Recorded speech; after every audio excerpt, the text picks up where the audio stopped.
Hi, I am Poem Praise 2, and I like to welcome you. I do thank you for tuning in, and peace and blessings be upon you and your family this afternoon.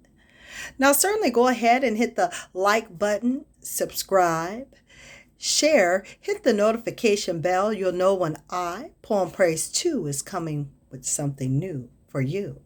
Now, for this afternoon, we are going to go ahead and get into coping with your partner's jealousy. We are on chapter number 5, which is entitled Family of Origin Experiences. This is take 2, coming to you from Poem Praise 2. Without further ado, this take reads as such: Mirroring and Empathy. Babies think they are wonderful, and they respond beautifully to everyone who mirrors their self-perception.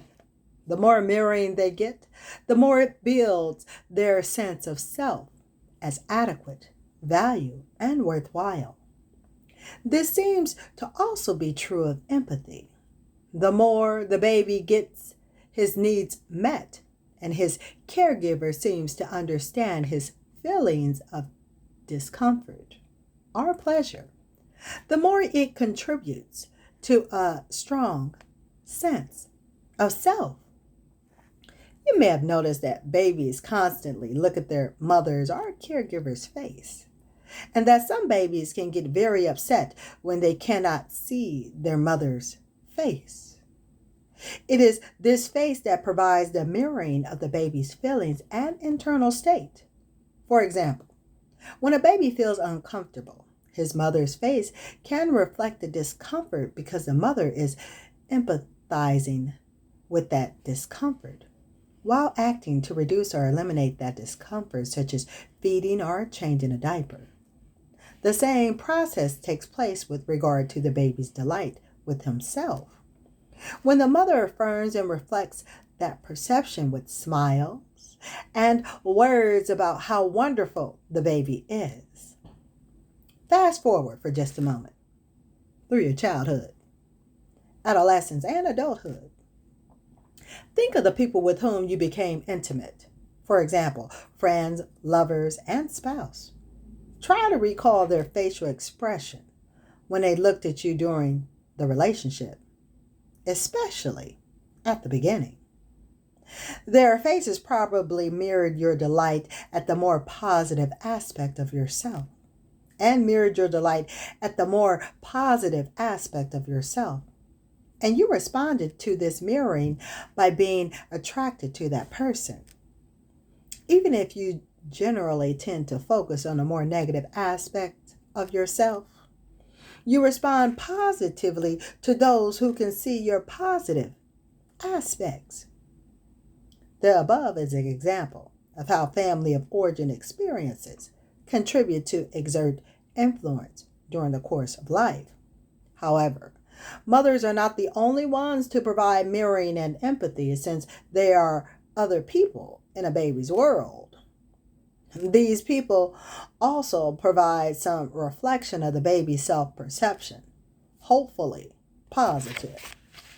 All these mirroring and empathy experiences are stored in a baby's mind to help form and shape his self-confidence, self-esteem, and self-efficacy. What can happen when a baby does not experience mirroring and empathy?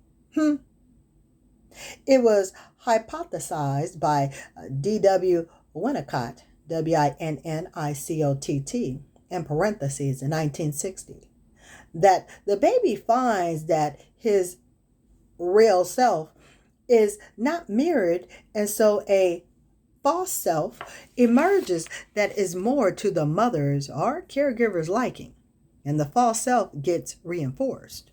The false self then becomes the self presented to the world, and the person hides his true self.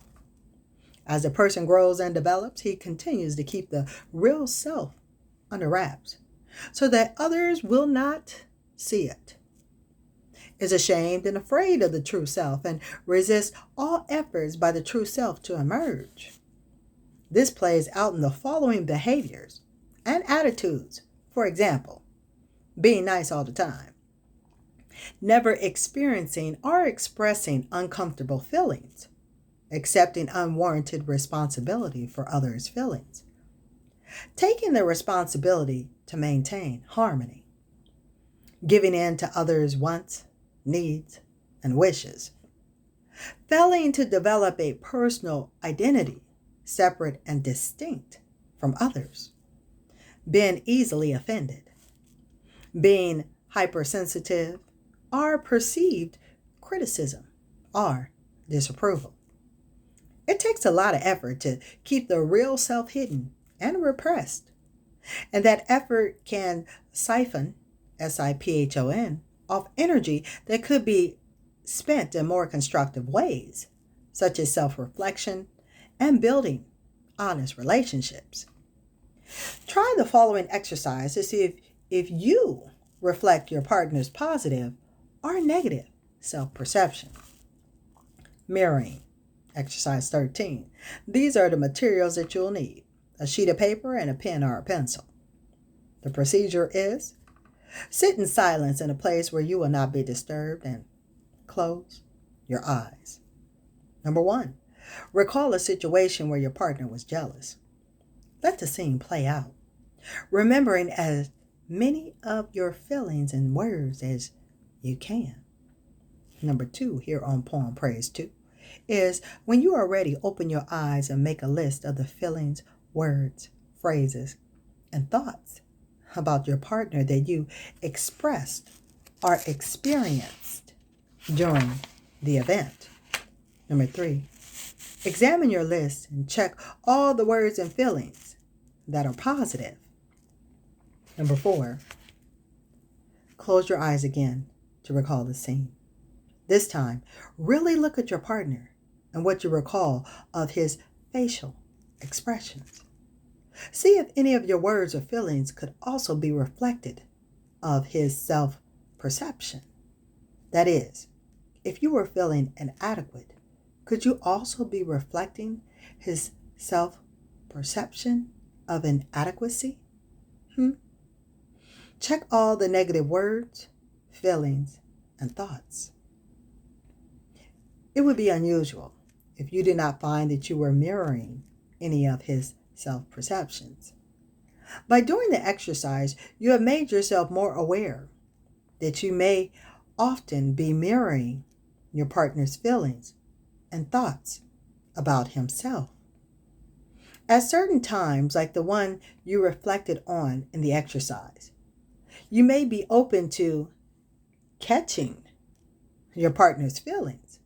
Yes, you are experiencing your own feelings, but you may also be catching some of his and making them your feelings. The stronger and more resilient your psychological boundaries are, and the more centered and grounded you are, the less you will catch his feelings. This does complete this section here on Poem Praise 2 regarding mirroring and empathy. So stay tuned to Poem Praise 2 for our next section that we're going to go into of this book, which is called Parental Destructive Narcissism.